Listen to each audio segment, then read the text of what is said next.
새해 첫 주일이라 말씀을 준비할 때 많은 부담을 가지고 준비합니다. 한 해를 여는 첫 주일이고 또 하나님이 어떤 말씀으로 저와 우리 공동체에 주실까 사모하는 마음으로 준비하면서 올해 교회 표어가 오직 여호와를 앙망하는 자는 새 힘을 얻는다는 표어를 세웠기 때문에 저는 가장 중요한 한 가지를 목표로 정했습니다. 성경에서 가장 하나님을 앙망한 사람이 누구일까? 성경을 통틀어서 가장 하나님을 앙망하고 하나님을 사모했던 사람은 누구일까를 제가 쭉 생각을 해보니까 신약 성경에 바울도 있고 구약 성경에 뭐 여러 사람들이 있겠지만 저는 단언코 다윗이라고 그렇게 결정을 했습니다. 뭐 제 개인적인 생각입니다. 이걸 결정하는데 중요한 성경 구절이 시편 27편 4절이었어요. 이 한 구절에서 다윗이라는 사람이 일생 동안 그 마음의 중심에 뭐가 있었는지를 저는 알게 됐어요. 말씀은 이렇습니다. 내가 여호와께 바라는 한 가지 일 그것을 구하리니 곧 내가 내 평생에 여호와의 집에 살면서 여호와의 아름다움을 바라보며 그의 성전에서 사모하는 그것이라. 다윗은 그의 마음속에 바라는 것이 한 가지라는 거예요. 두 가지 세 가지가 있는 것이 아니라 그의 마음속에 진정으로 그가 원하고 바랬던 단 한 가지를 하나님 앞에 소원을 이야기했습니다. 그것은 뭐냐? 평생의 여호와의 집에 살면서 여호와의 아름다움을 바라보고 그의 성전에서 사모하는 것이라는 거예요.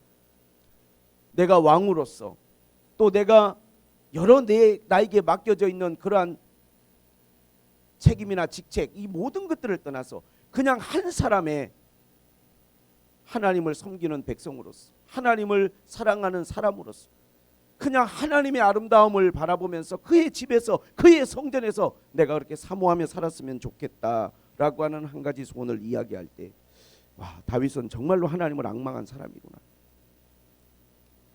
그와 같은 마음으로 살았던 게 사도 바울이겠지만 사도 바울의 이 앙망은 30대 중반의 나이 적어도 35이 되어서야 시작된 앙망이었지만 다윗의 앙망은 어린 시절 양을 치는 양우리에서부터 하나님 의지하고 골리앗과 싸우는 그 소년의 시절에도 하나님을 앙망하였으며 그의 일생을 살아가는 동안에 평생 하나님을 앙망하고 살았기에 저는 하나님을 앙망한 사람이 다윗이다. 그 다윗이 기록한 성경 가운데 오늘 시편 1편은 너무나 중요합니다. 왜냐하면 시편 전체를 통해서 다윗은 하나님을 앙망하는 자기의 믿음과 신앙을 고백하고 하나님을 앙망하는 사람에게 하나님이 어떻게 은혜를 베풀었는지를 말하고 있지만 그 모든 것들의 서론이며 그 모든 것들을 핵심을 요약해 놓은 단 한 성경이 시편 1편이거든요. 그래서 저는 시편 1편을 통해서 다시 한번 또 은혜를 받고 그 은혜가 우리와 나누어지기를 원하는 것입니다. 시편 1편 가장 먼저 다윗은 이렇게 시작을 합니다. 복 있는 사람은 인간에게 있어서 행복이라고 하는 것은 시대를 막론하고 이 시대를 살아가는 우리만 행복을 원하는 게 아니라 인간이 이 땅에 살아가는 모든 날 동안 인간이 추구했던 가장 중요한 가치는 행복이었던 거예요. 하나님을 섬기는 다윗도 행복하기를 원했어요. 가장 먼저 복에 대한 이야기를 했어요. 전 인류를 믿는 사람이나 안 믿는 사람이나 과거나 현재나 남자나 여자나 전 인류를 통틀어서 하나로 인간을 묶을 수 있는 공통점을 찾으라고 하면 인간은 행복을 추구한다는 거예요. 악인도 행복을 추구하고 선인도 행복을 추구하고 나이가 젊으나 나이가 많으나 모든 인간이라는 존재는 행복을 추구하면서 살아가는 존재입니다. 근데 그것이 잘못된 건 절대 아닌 것 같아요. 하나님이 인간을 만드시고 또 하나님 인간을 구원하실 때 하나님의 모든 구원의 역사가 인간의 행복이에요. 하나님은 창세기 22장에 아브라함을 부르시면서 제일 먼저 하신 말씀이 내가 너에게 복을 주겠다는 거예요. 너를 행복하게 하겠다는 거예요. 네 이름을 창대하게 할 거라는 거예요. 그러면서 너는 복이 될지라. 하나님도 아브라함을 불렀을 때 복에 대한 이야기를 가장 먼저 하셨어요. 하나님은 우리가 행복하기를 원하세요. 확실합니다. 그리고 우리가 행복하기를 원해요. 어느 누구도 비참하게 살기를 원하지 않습니다. 불행하게 사는 걸 원하는 사람은 아무도 없어요. 모든 인류는 기쁨과 즐거움과 행복을 추구합니다. 근데 시편 1편이 우리에게 주는 강렬한 메시지는 뭐냐면 과연 이 행복을 어떻게 찾을 수 있냐. 행복한 사람이라고 하는 이 첫 번째 문장은 사실 감탄사와 같은 문장이에요. 여기 복 있는 사람이라고 할 때 이 복이 보통 성경에 쓰일 때는 어떻게 쓰이냐면 히브리어 바라크라는 단어로 써요. 복이라는 단어. 이 바라크라고 하는 말이 보편적으로 창세기에 73번, 시편에 68번, 구약에는 330번이나 이 바라크, 복이라는 단어가 사용됐어요. 이 말의 의미는 축복을 빌다는 뜻이에요. 복을 빌다.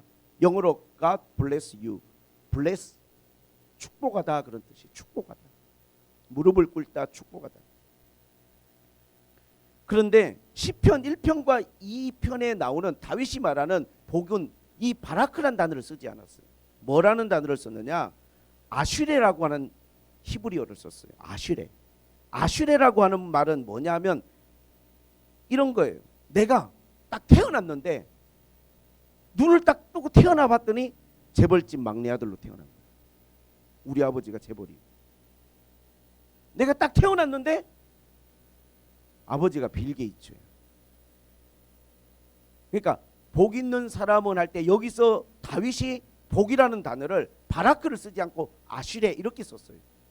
가장 보편적인 복을 빌다는 말을 쓴 게 아니라 존재 자체가 복이라고 하는 단어를 딱 썼어요.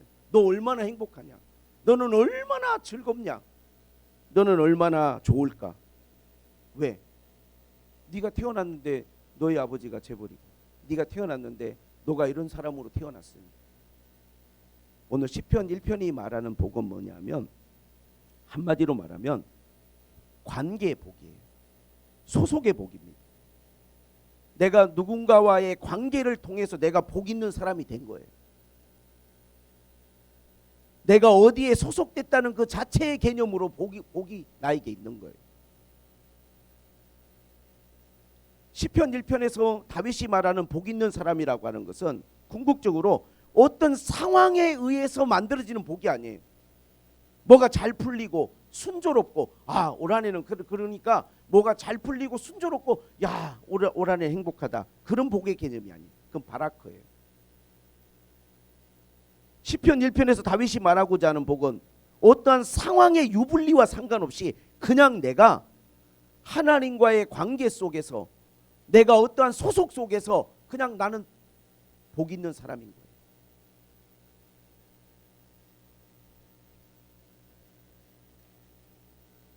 오늘 행복하기를 원하시는 분들은 이 오늘 말씀에 꼭 귀를 기울이시면 좋을 것 같아요. 세상의 지식이나 철학이 추구하는 행복과 성경이 말하고 다윗이 말하는 행복은 굉장히 차이가 있어요. 사람들은 이런 생각을 많이 합니다. 미래를 생각하면서 이런 일이 나한테 있다면 얼마나 좋을까?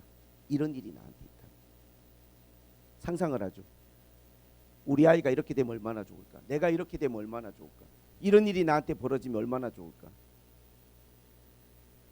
혹시 로또를 사시는 분이 있다면 로또가 한번 당첨되면 얼마나 좋을까? 이런 생각도 하실 거예요. 우리 아이가 좋은 대학 들어가고 좋은 직장 들어가고 나에게 이런 일들이 벌어지면 얼마나 좋을까? 미래를 생각하면 얼마나 좋을까? 이거는 복에 대한 세상적인 기준입니다. 다윗이 말하는 복은 절대 이런 복이 아니에요. 다시 말하면 이런 일이 일어나면 얼마나 좋을까라고 하는 것은 행복을 목표로 삼는 거예요. 행복을 추구하고 쫓아가는 거예요. 행복은요, 내가 그거를 추구하고 쫓아가면 도망가 버려요. 행복을 앙망하잖아요. 여호와를 앙망하는 게 아니라 올 한해 행복하고 싶어. 나 행복하고 싶어. 나 진짜 행복한 사람 되고 싶어. 행복을 앙망하면 행복은 멀리 가버립니다.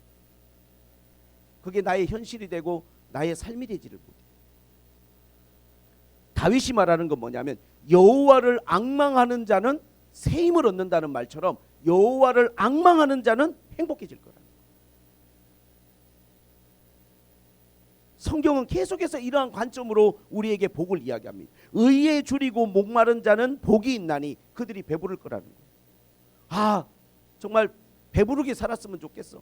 경제적으로 쪼달리지 않고 물질에 내가 궁핍하지 않고 살았으면 좋겠어. 올 한 해는 먹고 사는 것 때문에 힘들지 않았으면 좋겠어. 그런 거를 여러분들이 미래의 바람으로 갖는다면 그건 멀리 도망가 버려요. 쉽지 않습니다. 근데 여러분이 의에 줄이고 목마른다면 배부를 거라는 거예요. 성경은 우리에게 말합니다. 마태복음 6장 말씀에 뭐라고 우리에게 이야기합니까? 6장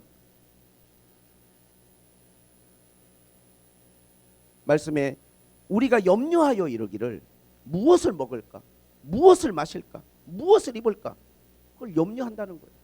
근데 이건 전부 다 이방인들, 하나님 모르는 사람, 행복을 쫓아가는 사람. 와, 내가 이렇게 살면 얼마나 행복할까? 나도 저런 데 가서 저런 음식 먹으면 얼마나 좋을까? 나도 저런 명품 옷 입고 내가 저렇게 편하게 그냥 그런 거 구애받지 않고 탁 살 수 있으면 얼마나 좋을까? 무엇을 먹을까? 무엇을 마실까? 무엇을 입을까? 그런 거를 생각하는 것은, 그걸 행복으로 쫓아가는 것은 이방인들이라는 거예요. 너희는 그의 나라와 의를 구하라. 그리하면 하나님이 이 모든 것을 너에게 더하여 주시리라. 주님이 말씀하신 말씀은 뭐냐면 하나님은 너희들에게 뭐가 필요한지 다 아신다는 거예요. 모르시는 게 아니에요. 근데 너희들이 그걸 목표로 삼잖아. 뭘 먹고 뭘 입고 어디 살고 어떻게 살까를 목표로 삼고 행복을 목표로 삼으면 그건 너희들의 삶에 이루어지지 않는다. 근데 너희들이 하나님의 나라와 의를 구하면 이 모든 것을 더하여 주신다. 이 말씀 속에서 놀라운 비밀이 하나가 있어요. 뭐냐? 행복이라고 하는 건 목표가 되는 게 아니라 덤으로 주어지는 거예요. 덤으로 주어지는 거예요. 무슨 말이냐면 우리가 정말 더 크고 놀라운, 무한히 크고 놀라운 어떠한 목표를 가지고 내가 그거를 추구하고 앙망하고 쫓아갈 때 그 내가 추구하는 크고 놀라운 목표의 덤으로 부산물로 주어지는 내 마음의, 내 삶의 모든 것이 복이에요. 여러분이 말하는 행복이에요. 내가 하나님을 앙망하고 내가 의를 앙망하고 내가 하나님의 나라와 그의 의를 구할 때 나의 삶 가운데 덤으로 부산물로 하나님이 더하여 주시는 게 뭔가 봤더니 행복이에요. 행복. 내가 느끼는 감정. 그런데 자꾸만 내가 생각하는 나의 미래를, 내가 행복하기를 원하는 나의 어떤 상황들을 설정해 놓고 그거를 바라보고 쫓아가면 그건 자꾸만 잡은 것 같은 순간 또 내 삶에서 멀어져 버려요. 아주 잠깐 와 행복할 것 같다라는 생각을 하지만 그 감정이 오래 머물지 않고 그냥 썩 사라져 버려요. 다윗이 말하고자 하는 그런 거예요. 아슈레라고 하는 것은 내가 복이 되는 것이고 하나님과의 관계, 하나님께 소속된 데서부터 오는 내가 그냥 하나님 앞에 누리는 복이에요. 그래서 복 있는 사람은 할 때 이 말은 감탄사예요. 너 얼마나 좋아? 넌 얼마나 행복할까? 너처럼 살면 얼마나 기쁠까? 태어나니 재벌집 막내 아들. 내가 그냥 하나님을 앙망하고 열심히 하나님을 내가 갈망하며 살았는데 살다 보니 내 삶에 이런 것들이 다 더하여지고 주어졌더라는 거예요.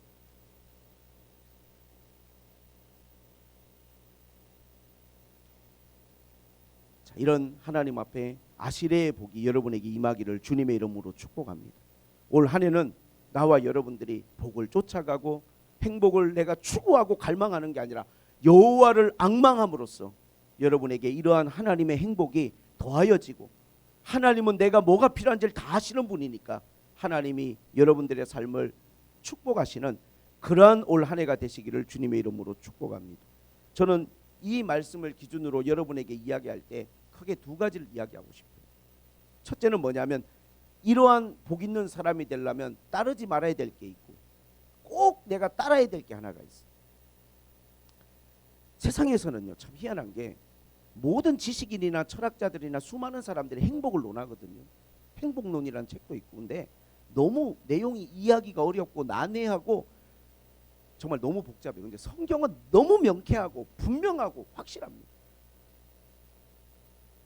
오늘 복 있는 사람이 피해야 될 게 있어요. 여러 가지가 있지만 딱 한 가지만 제가 말씀드릴 거예요. 이게 가장 중요한 거니까. 마치 디모데전서 6장에 너 믿음의 사람아 선한 싸움을 싸우라 할 때 먼저 해야 될 게 피하는 거고 그 다음에 따라야 될 걸 이야기한 것처럼 똑같은 맥락이에요.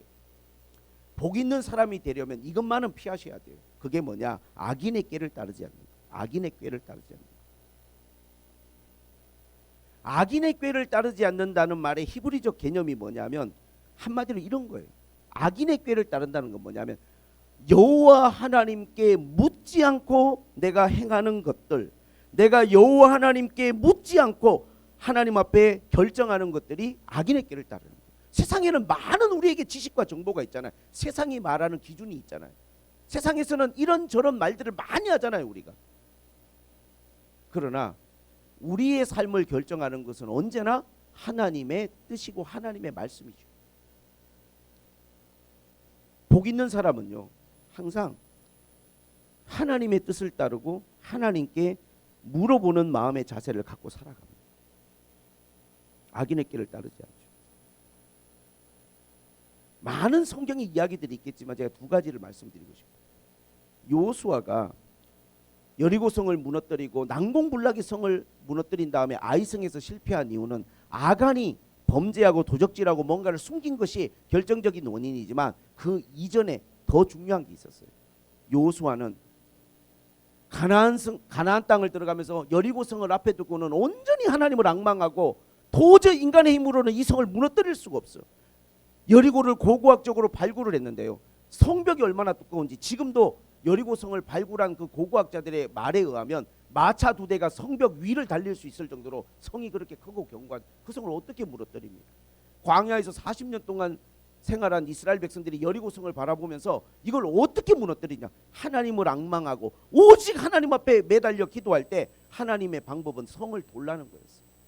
네가 뭐 하지 말고 그냥 성을 매일같이 돌라는 거예요. 일주일간. 그리고 그 말씀에 순종했을 때 여리고성은요, 지진이 일어나가지고 그냥 순식간에 그 성이 다 무너져 버렸어요. 근데 아이성을 앞에 두었습니다. 너무 조그마한 성이에요. 여리고성의 100분의 1도 안 되는 정말로 허접하기 거지없는 성이에요. 심지어 부하들이 말합니다. 아니 장군님, 저 아이성이라는 건 우리가 그냥 우리 다 같이 갈 거 없이 그냥 몇천 명 보내가지고 그냥 하루 잠시 그냥 짓밟으면 끝납니다. 여호수아는 하나님께 기도하지 않았어요. 물어보지도 않았어요.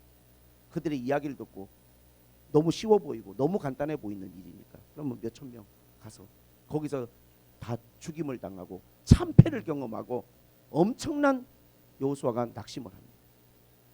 옷을 찢으며 하나님 앞에 엎드려 눈물을 흘려. 그걸 미리 했었어야 되는 거죠. 하나님께 물어보는 걸 미리 했었어요. 하나님께 물어보지 않고 행하는 어떤 일들이 우리의 삶 가운데 복이 없는 삶이 되는 거예요. 올 한 해는 여러분들이 어떤 일을 행함에 있어서도 항상 하나님 앞에 기도의 마음으로 나아가시기를 주님의 이름으로 축복을 드립니다. 저도 그렇게 하겠지만 우리 모든 성도들도 하나님 앞에 하나님 뜻을 구하고 기도하며 나아가시기를 바랍니다. 구약 성경에 보면 이토록 하나님을 앙망했던 다윗도 삶이 항상 하나님만을 앙망한 게 아니라 어느 순간 너무나 큰 실수를 저지릅니다. 다윗의 인구조사라는 게 나오죠. 다윗이 하나님께 묻지 않고 갑자기 부하 장수들을 시켜서 인구조사를 하라는 거예요. 역대상 21장 1절에 보면 이 사건을 뭐라고 역대상이 기록하고 있냐면 사탄이 다윗의 마음을 충동하여 이스라엘을 계수하겠다는 거예요. 갑자기 그런 마음이 드는 거예요. 싸울 수 있는 군사가 얼마나 될까? 전국 팔도에 이 백성들 가운데 나의 용사들은 얼마나 될까? 이게 너무 갑자기 궁금하는 거예요. 그 마음을 누가 줬냐? 사탄이 줬어요. 그러면 하나님께 한번 하나님 인구조사를 이번에 한번 할까요? 물어만 받더라도 하나님이 거기에 대해서 할 필요가 없다. 뭐 하라. 답을 줬을 거 아니에요. 그래 한번 해봐라. 이렇게. 문제는 다윗의 가장 결정적인 것이 이거를 묻지 않고 강행을 해버렸어요. 묻지 않고 강행을 하니까 어떤 일이 벌어졌느냐? 하나님이 여기에 대해서 너 참 잘못하는구나. 하나님 책망하셨어요. 3일간의 전염병으로 7만 명이 죽는 엄청난 상황이 발생했죠. 우리가 복 있는 사람이 되고 행복을 우리가 원한다면 하나님과의 관계 속에서 하나님을 존중해야 돼요. 저와 우리 생물결교회가 올 한 해 또 여러분의 가정과 여러분의 모든 직장과 여러분의 모든 삶의 중요한 순간들마다 하나님께 묻는 이 마음 하나만 여러분이 잘 붙들고 있어도 여러분 복 있는 사람이 될 줄로 믿습니다. 무슨 일을 하든지 하나님께 한번 물어보고 하나님의 뜻을 구하고 그러한 가장 기본적인 우리가 마음 자세를 가지고 여러분이 나아간다면 여러분 올 한 해 동안은 하나님 앞에 책망받을 일이 없고 칭찬받을 일만 있고 하나님이 여러분들에게 주시는 은혜와 복을 누리는 한 해가 될 줄로 믿습니다. 자, 이게 우리가 피해야 될 것이고, 그러면 우리가 따라야 될 건 뭐냐? 1절에 나오죠. 오직 2절에 여호와의 율법을 즐거워하여 그 율법을 주야로 묵상하는 것. 버려야 될 것이 악인의 꾀라면 따라야 될 것은 오직 여호와의 율법을 즐거워하여 그 율법을 주야로 묵상하는 것. 이 1, 2절에 행복에 대한 비결이 다 나와 있어요. 피해야 될 것은 악인의 꾀고 따라야 될 것은 오직 여호와의 율법을 즐거워하는 것. 오직 여호와의 율법을 즐거워하는 것. 오직이라고 그랬어요. 저는 우리 1월 1일부터 성경 읽기로 시작한 것은 너무나 우리가 하나님 앞에 아름다운 시작이었다고 생각합니다. 성경을 통틀어 봐도 하나님의 백성들이 가장 행복하고 복받는 비결 중에 하나가 하나님의 말씀을 사랑하고 이 말씀을 가까이 하는 거예요. 다윗은 그것을 자기가 행복한 사람이 되는 비결로 삼았어요. 오늘 시편의 1편의 특징이요, 다윗의 경험을 통해서 오늘 이야기하고 있는 거예요. 다윗은 자기의 삶을 통해서 행복한 사람이 뭐라는 걸 우리에게 말하고 있고, 하나님은 이 다윗의 경험을 통해서 진짜로 행복한 사람이 뭐라고 하는 것을 우리에게 더 깊이 우리에게 말씀해 주고 계시는 거예요. 경험에서 나온 것입니다. 근데 다윗이 경험한 것은 뭐냐면 율법을 즐거워하고 하나님의 말씀을 즐거워하고 이거를 주야로 묵상하는 것이 복 있는 사람이고, 하나님과의 관계, 하나님과의 소속, 내가 하나님 앞에 어떤 사람이라고 하는 나의 정체성의 문제와 직결된다는 거예요. 그래서 성경 읽기는 참 우리에게 아름다운 시작이고, 이것이 계속 유지되고 지켜질 수 있다면 여러분들은 분명히 행복을 덤으로 얻고 행복을 하나님이 주시는 선물로 받는 나와 여러분들의 행복한 삶이 될 것을 저는 믿고 의심하지 않습니다. 할렐루야. 근데 여기서 하나님 말씀하시는 것은 말씀을 즐거워하라는 데 포인트가 또 있어요. 우리가 하나님의 말씀을 즐거워하는 게 굉장히 중요합니다. 어떤 목사님이 이제 설교하는 걸 들었는데, 어머니 매일 내가 설교 같은 거 많이 틀어드리는데 제가 그 옆에 앉아서 설교 준비하고 뭐 저도 이렇게 하는데, 제가 막 하다가 그냥 갑자기 탁 뭐 어떤 이야기가 들려서 너무 재미있어서 저도 이렇게 같이 봤어요. 내용이 뭐냐면 이런 거예요. 이제 무슨 일들이 좀 있었냐면 말기암 환자가 말기암을 극복했던 사례가 이제 방송에 나왔는데, 그 이야기가 뭐냐면 이 말기암, 대장암 말기 또 무슨 다른 암 말기암 환자들의 사례가 나왔는데, 이게 막 임파선까지 다 전이가 돼가지고 사실은 말기 판정을 받았는데 이분이 평소에 달리기를 그렇게 좋아하셨대요. 근데 말기암 판정을 받고 난 다음에 이 사람이 갑자기 중환자가 된 거죠. 그리고 난 다음에 이 사람은 이런 생각을 했어요. 야, 내가 좋아하는 달리기도 못하고 내가 이제 암 치료 받으면서 병원에 누워서 인생이 끝나야 되나 이런 생각하다가 이건 아닌 것 같아. 갈 때 가더라도 아직은 나한테 힘이 있으니까 열심히 먹으면서 뛸 때까지는 좀 뛰어보자 하면서 그냥 계속 이분이 병원 치료로 이렇게 자기의 걸 선택한 게 아니라 달리기를 시작한 거예요. 마라톤 42km까지 못 뛰지만 내가 아무리 말기암이라도 난 좋아하는 걸 할 거야 하면서 달리기를 시작했어요. 그러면서 다 아침에 나가서 막 뛰는 거예요. 천천히. 그러면서 와, 너무 즐겁지 않아? 그래, 이거지. 아픈 건 아픈 거고 어쩔 수 없지만 그래도 나는 이 달리기가 나한테 뭔가 도움이 될 것 같고 너무 좋아 하면서 뭔가 건강해질 것 같아, 좋을 것 같아, 막 이런 마음을 가지고 계속 달렸다는 거예요. 나중에 한참을 지나고 난 다음에 병원에 가서 검사하고 했는데 암이 급속도로 호전이 돼가지고 병원에서 항암 치료받고 무슨 뭐 수술해야 되고 하는 게 아니라 그냥 급속도로 좋아서 암이 나았다는 거예요. 이게 이제 방송에 나온 거예요. 전국에 있는 암 환자를 데리고 있는 모든 여성분들이 자기 남편들에게 등짝을 치면서 이러고 있으면 죽는다, 나가 뛰어라, 너 이러고 있으면은 못 산다. 누구는 뭐 뛰어가지고 암이 나았다고 그러더라. 뭐 병원에서 그냥 그런 게 아니고 뛰어야 된다고 막 남편들을 막 다 내보냈다는 거예요. 이게 뭐 갑자기 뭐 달리기를 좋아하지도 않는 사람들이 갑자기 막 암 걸려가지고 힘도 없고 막 죽게 생겼는데 나와가지고 막 하기 싫은 걸 하면서 아이고 막 뛰는데 이런 마음이 든다는 거예요. 이렇게 살 바에 죽는 게 낫지. 이게 뭐 집에 들어가면 아내가 그냥 갈구지. 나는 별로 이거 하고 싶지도 않고 좀 누워 있고 싶은데 나가서 뛰라고 하지. 막 하다가 뛰다가 다 돌아가셨다는 거예요. 난 그분 설교를 듣다가 웃음이 나가지고 아니 그래서 내가 네이버 막 검색을 또 해봤지. 이게 뭐 이게 팩트인가 해가지고 했더니 그렇게 마라톤으로 암을 극복한 사람 또 달리기로 암을 이겨낸 사람들의 이야기들 막 있는 거야. 야 이건 뭐 지어낸 이야기 이런 거 아니구나. 웃기려고 하는 말이 아니구나. 여러분 놀라운 이야기는 뭐냐면 내가 뭘 하고 있냐도 중요하지만 그거를 어떤 마음으로 하냐가 정말 중요한 거더라고요. 하나님은요 인격적인 분이에요. 하나님은 모든 감정을 가지고 계신 분이에요. 억지로 어거지로 하는 거 하나님이 마지못해 그냥 억지 춘향으로 그렇게 억지로 하는 거 하나님도 그닥 즐겁지 않아요. 여러분이 성경 읽기를 하시잖아요. 여러분이 아침에 일어나서 성경을 읽던 저녁에 주무시기 전에 가족들이 모여가지고 성경을 읽을 때 즐거운 마음으로 하고 기쁜 마음으로 하고 하나님을 앙망하는 마음으로 하고 이것이 주와 내가 동행하는 내 삶의 행복이다 이렇게 생각하면서 성경 읽잖아요. 어떤 일이 벌어질까요? 하나님이 기뻐하시고 느헤미야에 보니까 8장 10절에 여호와를 기뻐하는 것이 너희들의 힘이라 그랬어요. 힘이 생기는 거야. 새 힘이 생기는 거예요. 여러분이 하나님을 기뻐하고 여러분이 하나님을 즐거워하면서 하나님의 말씀을 사모하고 나아가잖아요.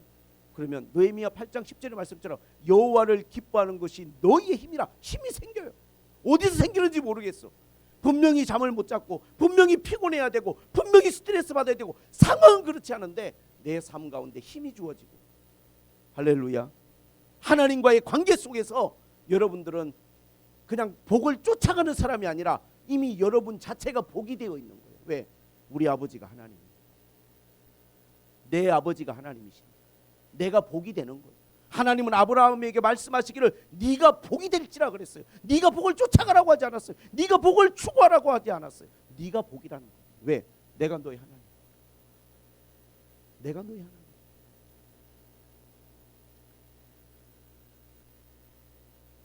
제가 시편 1편을 이렇게 준비하면서 하나님을 앙망하는 자는 새 힘을 얻는 자는 올해 우리 교회의 표와 성경 정독을 하자는 이 하나님 주시는 마음의 감동들이 그냥 주어진 게 아니라 정말로 우리가 행복하기 위한 가장 중요한 이게 파운데이션이구나. 이게 우리의 기초구나. 여기서부터 출발해야겠구나. 저는 확실하게 이 말씀을 레마의 말씀으로 붙들었어요. 그래서 제 가정 안에서 우리 교회 안에서 이거를 끊임없이 실천해 나가고 하나님 앞에 이루어 나가기를 또 결단하고 결심합니다. 행복은요 목표가 되어서는 안 돼요. 행복은요 덤으로 주어지는 거예요. 내가 정말로 높고 크고 위대한 것들을 추구할 때 행복은 거기에서 덤으로 내 삶 가운데 주어지는 거예요. 그리고 오늘 여기 보니까 여호와의 율법을 즐거워하고 그의 율법을 주야로 묵상하는도다 그랬잖아요. 묵상하는도다. 오늘 이 이야기만 여러분과 좀 나누고 싶어요.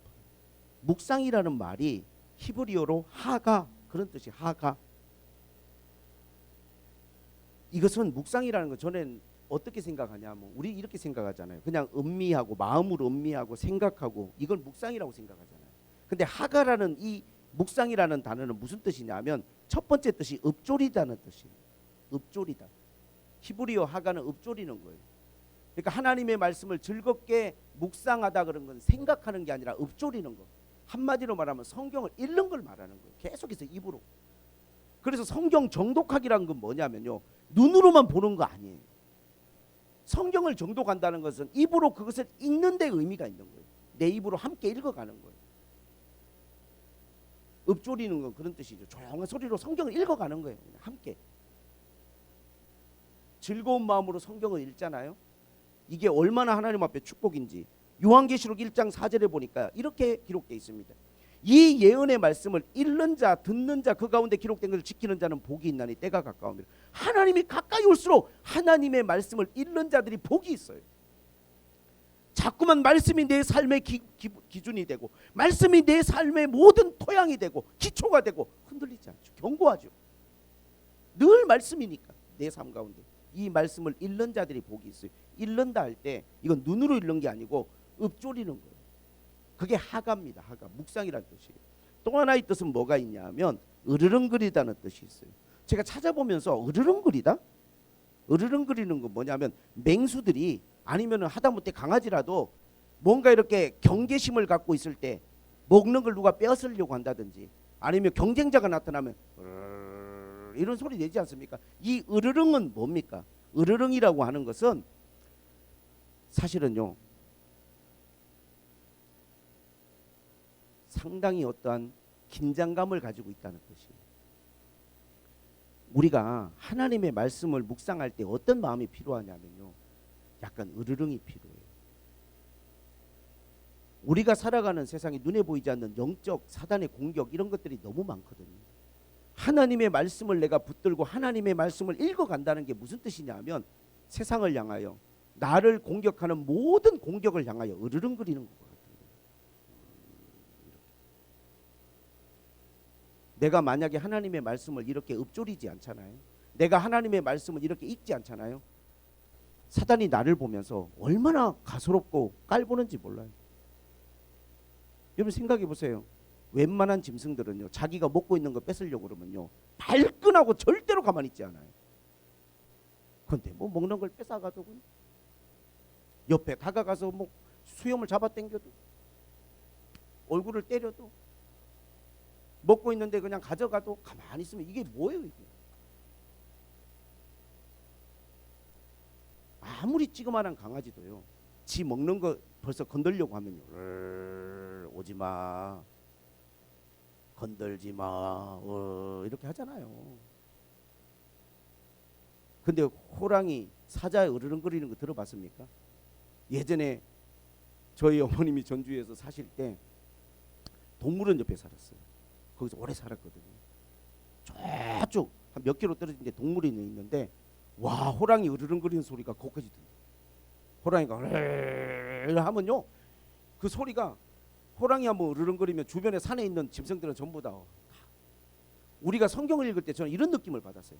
하나님의 말씀을 막 읽고 읊조리면 여러분의 가정에 말씀이 막 선포되잖아요. 말씀을 그냥 읽기만 하잖아요. 복이 있어요. 왜?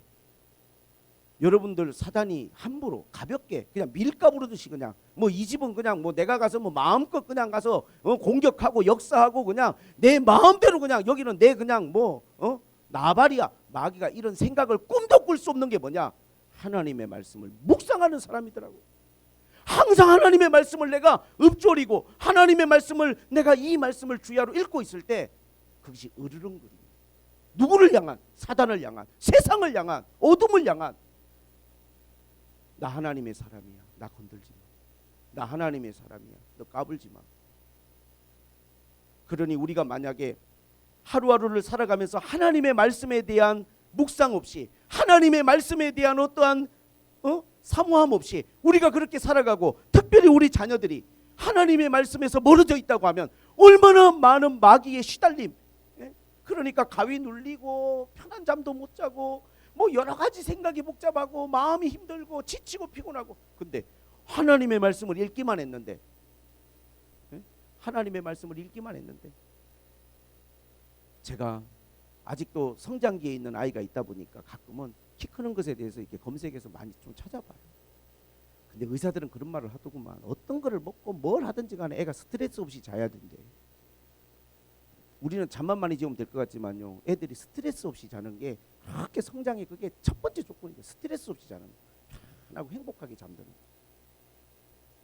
제가 왜 키가 안 컸는지 알겠습니다. 어머니 아버지가 그렇게 싸우시고 어린 마음에 그렇게 내가 불안하게 살았으니 이게 그때가 제가 6학년 중학교 1학년 피크 타임이었는데 10cm를 놓쳤구나 그런 생각을 해요. 그러니 혹시나 싸울 일이 있거든 저 바깥에 애 없는 데 가서 싸우시고 애 앞에서는 제발 웃으세요. 많이 웃으세요. 여러분. 영양제 아무 소용없다고 의사들이 제 말이 믿어지지 않으면 다 검색해서 보세요. 막 소고기 먹이고 영양제 아무리 먹여도 애가 마음이 불편하면요 멈춰요. 그냥 마음을 편하게 해줘. 근데 가장 마음을 편하게 해주는 게 뭔가 봤더니 하나님 말씀입니다. 하나님의 말씀을 읊조리고 하나님의 말씀을 읽으면요, 우리 아이들의 정신세계 속에, 우리 아이들의 삶 속에 사단이 저들의 으름거림을 보고, 아무리 어리지만 다윗이 어린 시절에 비록 나이가 어린 목자에 불과하지만 하나님 말씀을 주야로 묵상하니까 그냥 하나님의 기적과 능력이 나타나잖아요. 모든 장군들이 벌벌벌 떨고 있는 골리앗 앞에서 하나님의 말씀을 주야로 묵상하는 다윗이 나아가니까요, 그냥 골리앗이 한 방에 나가 떨어지잖아요. 이게 그냥 어느 날 일어난 일이 아니고 하나님의 말씀을 붙들고 있는 사람에게 나타나는 현상이에요. 뭐냐? 하나님께 소속되어 있는 거예요. 하나님이 함께 하시는 거예요. 할렐루야. 그러니 올 한 해는 하나님의 말씀을 놓지 맙시다. 하나님 말씀을 읽고 정독하는 걸 여러분의 삶의 목표로 삼읍시다. 억지로 하지 마세요. 등 떠밀려서 그냥 알았어. 그렇게 하면 효과 없습니다. 즐거운 마음으로, 기쁜 마음으로 하나님의 말씀을 여러분이 가족들이 정말 즐겁게 읽고 나면 맛있는 것도, 간식도 드시고 즐거운 마음으로 그렇게 여러분 올 한 해를 한 걸음 한 걸음 한번 하루하루 나아가 봅시다. 그러면 어느 순간 복을 쫓아가고 있는 게 아니라 행복을 생각하면서, 미래를 생각하면서 여러분들이 고민하고 있는 게 아니라 행복이 내 삶 가운데 와 있는 거예요. 그냥 내가 행복한 사람이 되어 있는 거예요. 아, 감탄할 수밖에 없어요. 저는 오늘 시편 1편의 이 말씀, 저에게 너무나 마음에 아멘이고 와닿는 말씀입니다. 오직 여호와의 말씀을, 율법을 즐거워하고 묵상하는 자에게 하나님 복을 주시는데, 이러한 복이 나와 여러분에게 임하기를 주님의 이름으로 축복합니다. 할렐루야. 우리 하나님의 말씀을 함께 읽읍시다. 아멘. 기도하겠습니다. 하나님 아버지, 오늘 주신 하나님의 말씀을 붙들고 나아갑니다.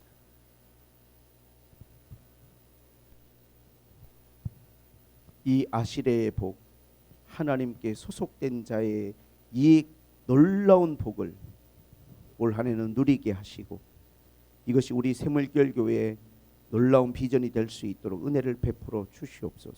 예수님의 이름으로 기도하옵나이다. 아멘.